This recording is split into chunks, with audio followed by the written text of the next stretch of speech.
Welcome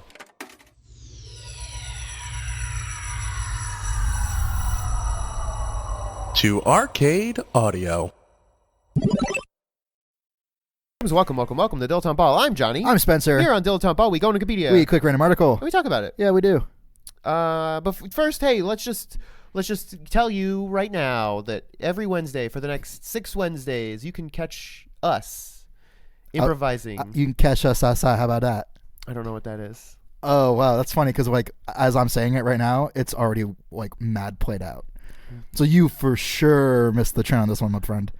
Is it the Harlem Shake? Catch me outside. How about that? I can't believe you just made me say it again. What is it? I mean, I know what you're saying. I just don't know. It's just a shitty meme. Aren't they all now? We lost big memes. time. Yeah, memes are, yeah. Except for... What's the meme we still got?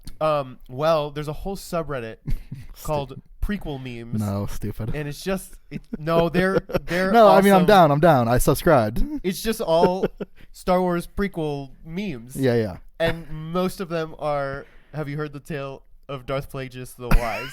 And it's the best. Just check it out.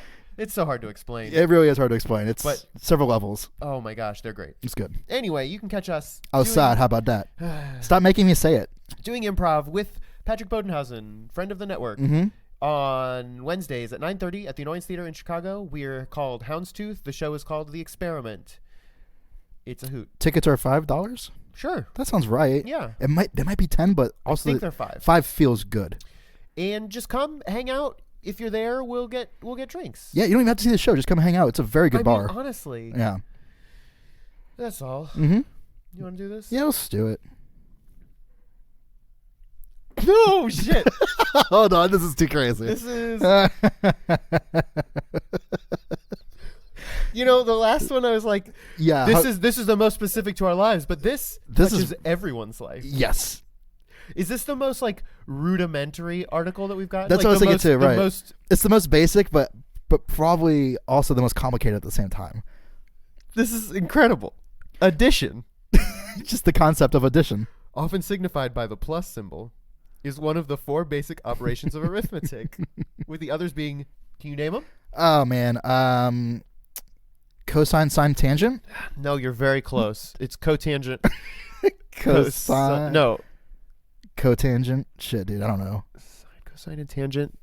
Cotangent. Mm-hmm. It's not cosine because that's one of them. Dude, I don't know. F of x equals... I was looking through my time hop recently. Yeah. It was like maybe today even. And it was like today in 10 years ago. You integrated this formula. I had a status that said something like, hey, Spencer Hamilton knows all about that calculus. And I'm here to tell you today, my friend Johnny, I don't know shit about calculus. I didn't then, and I don't now. I don't know why I posted that status. It must have been like day 1 of class, and I was like very excited to learn calculus. Calculus seems neat. Yeah, but it'd be cool. It'd be cool to know. Yeah, I've got a real basic understanding of it. Oh, I don't even have that. Hey, let's try to get as close to dividing by 0 as we can. Sweet. And then that's how you go to the moon? I don't know. Okay. Anyway, yeah, let's stick to the basic guys. You know, the thing is though, there are really only 2. What? Two basic operations, because subtraction is just adding a negative. Whoa, dude. Yeah. Nice. And multiplication is just dividing a negative, or division is just multiplying by a fraction. A fraction. Man, I'm already learning so much right now. Yeah. Is calculus just what's the opposite of calculus? I don't have a joke for this. Me neither. Okay, cool. So you know, in the order of operations, please excuse my dear Aunt Sally. PEMDAS. The addition and subtraction and multiplication and division, it doesn't matter which order you do like you can do addition or subtraction first. No, I didn't know that. Do multiplication and division first. I had no idea. They're technically the same thing. I've been lied to this whole time. Yep. I've been wasting so much time putting everything in order. Yeah.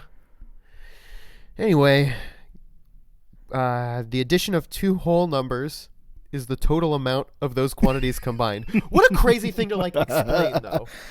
Like, I know what addition is, but explaining it is so. It's such a rudimentary. What's the color red? Like, well, fuck. It's like apples. Yeah. For example, in the picture on the right, there is a combination of 3 apples and 2 apples together, making a total of 5 apples. This observation is equivalent to the mathematical expression 3 plus 2 equals 5, i.e., 3 add 2 is equal to 5. Besides counting fruits, this is a fucking funny article. Besides counting fruits, addition can also represent combining other physical objects. No way. Who wrote a teacher of the year, 5th grade teacher wrote this. Took his cap and turned it backwards. Speaking of 5th grade teacher of the year, I sent you that video today of I think his name is Barry White Jr. Awesome already. Yeah. He's like a 5th grade teacher who made a fucking a unique secret handshake for every student that he has. He has 90 something kids. And the video is just him with like a line of kids just doing crazy just handshakes. One after the other. Also, shout out to the one kid whose secret handshake was just a salute. Yeah, I saw that. It was it's like, yeah, pretty tight. But like, look, I ain't here to fuck around. I'm here to learn. that is the way to get your kids stoked for your class. I was stoked for class. Shit, what he's teaching. Yeah, I'm His in. teacher's awesome. Yeah, That's so fucking cool. yeah, super cool. Like, yeah, the best. Anyway, using systematic generalizations, addition can also be defined on more abstract quantities, such as integers, rational numbers, real numbers, and complex numbers, and other abstract objects such as vectors and matrices. In arithmetic... Go back to apples. Yeah, for real. In arithmetic, rules for addition involving fractions and negative numbers have been devised, amongst others. In algebra, addition is studied more abstractly. Addition has several important properties. It is commutative, meaning that order does not matter. And it is associative, meaning that when one adds more than 2 numbers, the order in which addition is performed does not matter. Repeated addition of 1 is the same as counting. Addition of 0 does not change the number. Addition also obeys predictable rules concerning related operations, such as subtraction and multiplication. Performing addition is one of the simplest numerical tasks. Dummy. Idiot, yeah. Addition of very small numbers is accessible to toddlers. Wow, geez, really rub it in. The most basic task, 1 plus 1, can be performed by infants as young as 5 months. So what's your problem, Daryl? And even some non-human animals. In primary education, students are... Wait, hold on. This is how dumb I am. When you said non-human animals, I was like, then what are they? Crows. I think it's like crows and meerkats, maybe. Definitely crows. I'm pretty sure it's crows. Are in a war with each other. Yes. They have language and crows and meerkats. Yes. And their language... Like, people have studied it, and it's basically to tell you when predators are coming. Okay. But they can tell you, like, how many and describe the predator. So it's like a big blob, like a big round man is coming this way. Or, like, 3 skinny boys are coming. Like, they can do that. It's crazy. Have they developed, like, a crow... like dictionary, basically, you know what I mean? Like, probably. I heard it on. It was probably Radiolab where I heard it. So I'll try and find that episode. But it was like blowing my fucking mind. That's insane. I didn't know that. Yeah. Have you ever seen crows do like puzzles?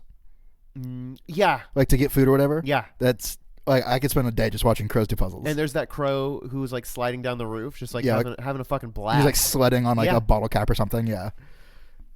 In primary education, students are taught to add numbers in the decimal system, starting with single digits and progressively tackling more difficult problems. Mechanical aids range from the ancient abacus to the more modern abacus. No, the more modern computer, where research on the most efficient implementations of addition continues to this day. This is a long article. Yes, it's getting in depth. Oh, we're adding shapes together, combining sets. You know what makes me so furious? What? Like, absolutely livid. Okay. People who complain about Common Core math. What is Common Core math? I've heard this phrase. This is my time to shine. What is it? Is it that thing? Go ahead. It's like the I guess the new standard of math that they're teaching to students now. Okay. And parents are like, this doesn't make any sense. Why are they teaching our kids this? But if you read the problems, I mean, unless I'm missing something, it seems wonderful. So it's just a different way to teach how to add. Yes. Rather than using like carry the one and shit. But what you're teaching children, from the way I understand it, and all these example problems, you're teaching them not how you do math, but why the things why math works the way it works. What and math? Yes, you're giving them the tools. Wait, I don't care why math works. What do you mean? So you're it's like giving the students the tools. Oh, I see. To like figure out problems as opposed to 1 + 1 is 2 and whatever. It's like interesting. So it's sort of like whether or not they know it or not, teaching them how to like. It's like critical thinking. Critical thinking for math. One of the example problems was like, it was something like, how does 8 and 5 make 10? Kind of. And I saw one that said that. They use like blocks and stuff to explain it.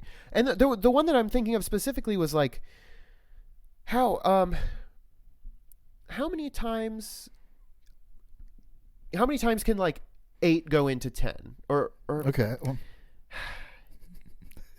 Basically the way it I forget how it was worded. But you have to like break it apart and. Yeah. So the kid was like, I can explain mine. Maybe it's the same one you're talking about. So it's like the question was like, how does 8 and 5 make 10? And his answer was, well, it doesn't. It makes 13. And it was counted as wrong. And the teacher wrote in like, no, it's 8 and 5. So you take 2 from the 5 and add it to the 8. That's exactly the one that I was thinking. To make 10. Yep. And then you have the 3 left over and it makes 13. Mm-hmm. And so it's like, I think that's a very dumb question. Maybe that's an inelegant, example. Maybe most of them are better. But I guess it does make, that is how I add that. Right. Well, and I just don't think about it. I think the problem is putting it into words. Well, the students are, I assume, being taught how to do it by their teachers, but parents have no idea. And they're Definitely. like, this ain't how math was. That's definitely true. So parents are getting mad, even though they're completely removed from the situation. Right. And as far as I can tell, it will be better for the students in the long run to know how the math is working. You're right.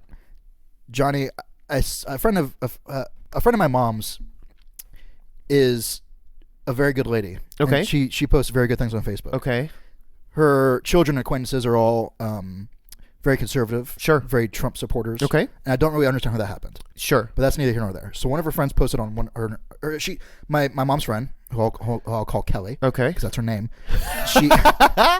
She posted something in support of refugees, like okay. of basically saying that the Muslim ban is unconstitutional. Sure. It's a crazy position. I understand that. Yeah. But that's what she said. And so one of her friends said, look, I'm sorry, Kelly, but like I just don't think we should allow terrorists to come into our country. And Kelly's response was like stood up. She was like, "Yeah, I agree. Like, this isn't what that is." So that to me seems like the kind of thing. Like, yeah. Do you hear what you're saying? Like, you just don't even know what you're talking about. Yeah, like, it's exactly it. And you don't get to have an opinion on this. Like the teachers are good. They've got it. And if you don't understand it, hey. Come to class. Look it up or talk to the teacher. Yeah. Don't just because I see things that are like parents are just telling their kids to not do it or whatever. And it's like no, that's a good idea. You. That's a great figure this out. Like I don't know. It's very frustrating because I feel like it sets children up to be more successful when their math is getting more advanced. Sure. Yeah. I don't know. Johnny, I learned math from the Bible. Okay, like how many verses? How many chapters? That's all I need to know. 2 by 2 by 2 by 2 equals all of the animals that we have. Yeah, man, I don't know. And if I'm truly wrong about Common Core, someone tell me. Unless you're like a shitty parent, and then just stay the fuck away. But I mean, yeah, I got enough of them as it is. Honestly, like, tweet at us at DilettanteBall, DilettanteBall, #Common Bore. I mean, honestly, because everything that I have read, which admittedly is not much, seems like this is a good thing. I don't know. That's why I don't have kids. Yeah. I mean, among other reasons, but I just don't want to deal with it. I don't want to relearn all this stuff. Or I don't want someone else to... I don't want someone that basically proves that I'm not as smart as I think I am. Right. Because they'll come home with their homework and they'll ask me to help them. I'll be like, oh, damn, I thought I knew this stuff, but I guess I didn't. When did you start, like, cheating in school? Oh, very, very late. And it was only because I was going to fail. So... I started cheating pretty early. Oh, yeah. And by high school, everyone cheated so much. That's wild. And it would be like, we'd have huge projects due where we had to do like book, not a book report, but a very in-depth sort of book report where we would have to take notes on specific things and fill up essentially a whole like composition book about one book. but everybody knew that there was this one kid who would do it. No.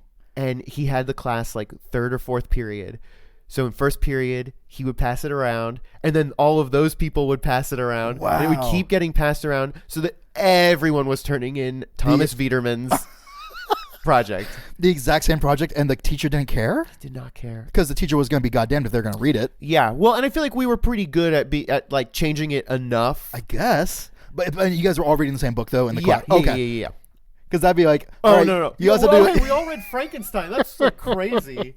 No, it was all for the same book. Yeah, okay. So That's pretty sweet. it was so people would come in and they'd Why be did like, Thomas Viderman do the work? He just loved doing work? Well, I think he was like, if I don't do it, nobody's gonna do it, and I won't be able to copy off anyone. Oh, so he man. just like took a bullet for everyone, and that's pretty tight of him. That's a good dude. He was a good dude. Was he like cool? Like, Yeah, he was cool. He was did people hang out with him? yeah. Okay. And, I want to know that he was rewarded is what I'm getting at. Yeah, he was. I believe we're still friends on Facebook. Oh, wow. The highest compliment. He came into our class in like 4th or 5th grade, Uh-huh. and I was in gifted. Yeah, well, so was I, so. So it was the same kids essentially from 1st grade through high school. Sure. And he came in like 4th or 5th grade and stuck around until he fell off that bridge. I'm friends with his memorial page on Facebook. Oh, man. Yeah, I definitely cheated on like my final year of math because I was like, look, I'm done here. Like, I'm going to college. And that really panned out very well for me because I dropped out immediately. Once I got accepted to college, I was done. Yeah. That's basically when I started cheating. Was like, look, I didn't get a C. That's when I stopped going to class. Like, if you look at my 4th semester senior year attendance, it was like not there. 30 absences. Just a big old goose egg. And then 30 absences in the morning, and then in the afternoon after lunch, because we could go off campus, it was like 60 absences. It was bonkers. That's amazing. And just is like, screw it. Yeah. We're done. Yeah. I love that. Who cares? Who gives a rip? I don't. I was taking a little questionnaire today about like where do you stand on the political spectrum? I was like, I got time to kill. One of the questions was like, should school be compulsory? And I was like, I think so. I think it should be, because otherwise people like me and you and probably most people wouldn't go. They wouldn't learn anything. So like then we're screwed in like 20 years, right? Like, yeah. What happens? Or does everyone become like a plumber? Which is, So I'm not saying is like a we bad got thing. too many plumbers. Well, you can't have too many plumbers. And what I mean by that is like maybe we go back to like a an apprenticeship, master kind of thing. I don't. There's nothing wrong with learning a trade. I think it's a cool thing. And I agree, but it's like, well, what does happen if we all don't go to school? Like, what do we do then? Well, I think that some nerds still would, and there would be like a pretty big. I mean, there's already a divide. I don't know that it would matter much, because I think the people who would be like continuing education and going into STEM fields and stuff would still be doing that, and the people who would be doing apprenticeships and stuff would probably wind up being better equipped to do that job than they are by going to high school and community college. So you're saying I college answered the question wrong then? I should have said no. It's not compulsory. It shouldn't be compulsory. Yes, that's Damn. That sucks. That was a legally binding like referendum. Now that's your where you stand on the political spectrum forever. Man, that stinks. Who would say that? Like one of the sovereign, like I think one of those like a people who are libertarian, like, maybe kind of a. I'm a sovereign citizen, and I. Have you ever heard of this? No. People who think that. I used to say there are people like libertarians who are like, just stop giving me rules. I'll do it myself. Like no more regulations or. They're like extreme libertarians, kind of, and they're just like, I'm a sovereign citizen.